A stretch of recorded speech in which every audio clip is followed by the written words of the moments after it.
5 reasons not to buy a Ford. Why am I doing this video? I just got a text from the dude that sold me this Ford, and I get mail from Ford still, and we haven't had this car for 6 months now. So, but anyway, so I can't show you a bunch of graphics. If you're here for like pictures of Fords, this is the wrong video. If you want to know why not to buy a Ford, I'm going to tell you my experience with Fords. And here's number one reason. The number one reason is actuator motor. Now, I've heard this called a couple different things. Blend door actuator motor, door actuator motor. What it is, I call it annoying. That's what I call it. What it is it's this little tiny motor. It's about this big, and you can buy them for, I don't know. One time I think I priced them at $20. The other time it's $35. Of course, you take it in and get serviced, it's gonna be like, $75 on the sheet. But that's, I know that's not just Ford. That's dealers. They double the price on everything. We'll get to that. But what happens is it's basically a motor, and all it's designed to do is to move these little doors, these little panels that are in the tubes inside the air conditioning system, right? And my car had 4. My Ford had 4 of these things. One broke after a year of having it. So it was under warranty, right? So we took it back to the dealer and they fixed it, right? Second one broke right after the 3-year warranty was up. So we had to pay to have that fixed. And then the third time it happened about a year later. And so, obviously, I haven't looked it up, but I gotta say this is like endemic to Fords, right? And I have talked casually to other Ford owners who have said they've had the same problem. But here's the thing. It wouldn't even matter that much, except that it was so noisy. You turn on the air and the system would get ready to I guess it would go through some kind of startup sequence. And so for about 30 seconds, you would hear, because the motor was in there, you would hear this, and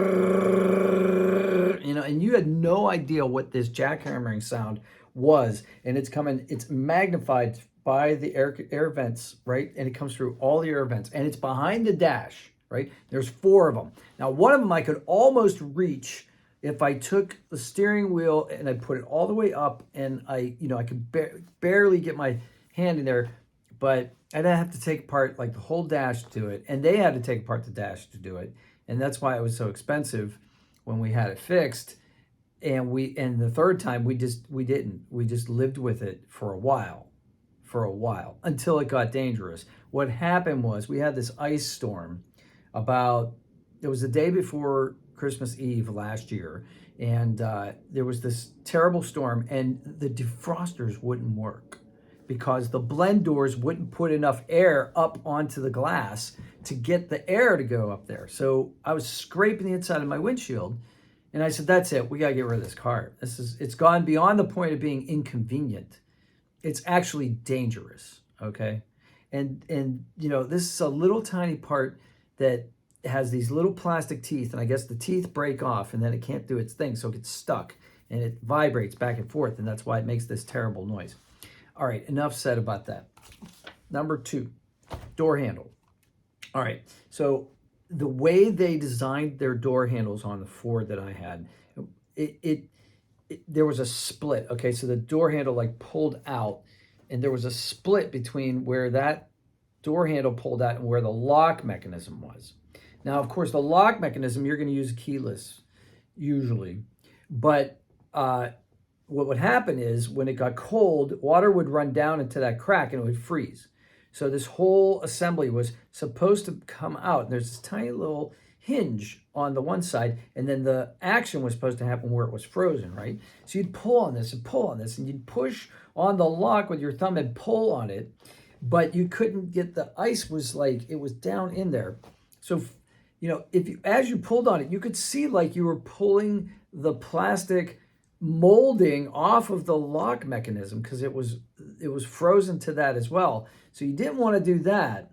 So what you ended up doing, I was fortunate enough that I was around lock de-icer and that sort of thing. So I was able to do this. But let's imagine that you were in a parking lot in the middle of the night, stores are closed, and you're coming back from, I don't know, a concert or something. You're trying to get in your car and you can't, right? So you're going to pop the trunk and get in through the trunk, I guess. Terrible design. Terrible design. Speaking of terrible design, number 3, sun visor. Sun visor was completely useless. You'd put the sun visor down, it would block half of the windshield, right? And it would hit you in the face. If you were wearing a hat, like I wore a hat instead of using the sun visor, right? But if you flipped it up, it would hit the brim of your hat. And to try to swing it, so like if you're driving and it's sunset, right, or sunrise, and you make a bend, and then the sun's not in front of you anymore, it's on the side, and you want to flip that around, it would hit you in the face. So just, why can't they get sun visors right? We used to, I think because back in the day, the windshields didn't go like this, right? They didn't go at like a 45-degree angle. They actually like sat there. And so there was room for the sun visor to be away from your head. Anyway. Speaking of my head, number 4, the door design, right? So when I would get into this thing, it was a little Fiesta. I would get into this thing, and it was so low to the ground, I'd have to lean down, and I smacked my head off of the top of the door frame so many times, I can't tell you. I mean, man, I probably brain damage. And no, I'm just kidding. But yeah, I couldn't get, I mean, is that me? And I'm not a tall guy, right? I'm not tall at all. Like, I'm like fighter pilot size, you know, like submarine like guy size. Like I'm not designed, like, I'm not a basketball player. So I'm not trying to get in a car that's too small for me. But the design was just so bad that, like, you smacked your crown whenever you were getting out of the car. So I always had to duck. And that's not comfortable. So number 5, no gas cap. And no lock on the gas cap door. I don't know if you remember this, but there was a time, I remember my father talking about this. The gas was so high relative to the time, okay, but that people were siphoning gas out of their cars because they had these siphons, because people used to put gas in their lawnmowers. So they'd siphon it from their gas tank into the lawnmower. But they would siphon gas out of cars into cans. So people started buying locking gas caps. And this was back in like the late 70s, early 80s. So locking gas caps were a thing, right? I mean, everybody had one, right? No, on Ford, not only can anybody just come up and open your gas cap door at any time they want, there's no gas cap on it.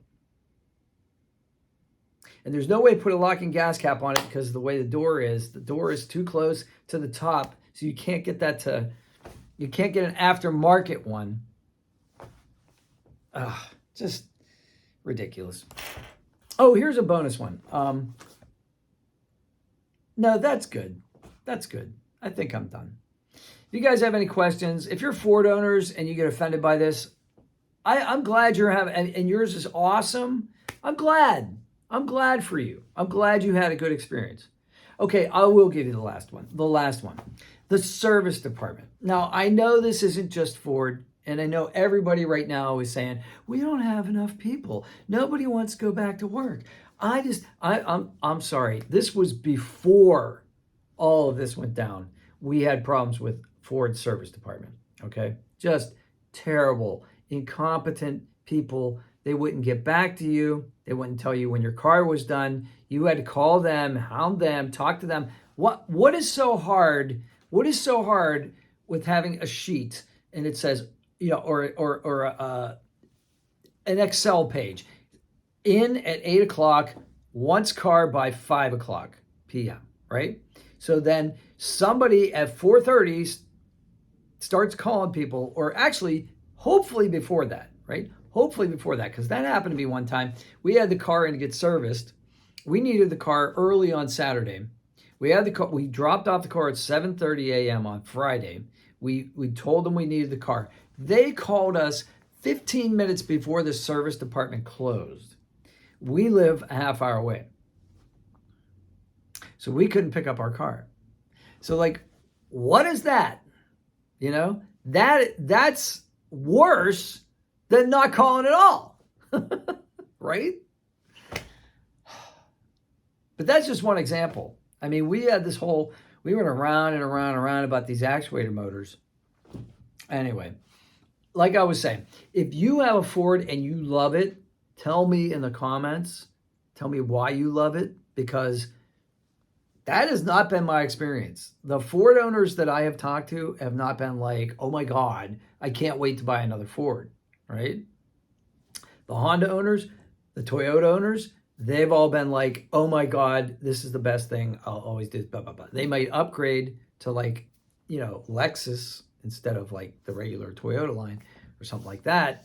But, or Acura, but like, all right. So anyway, I'm starting to ramble, so I'm going to go.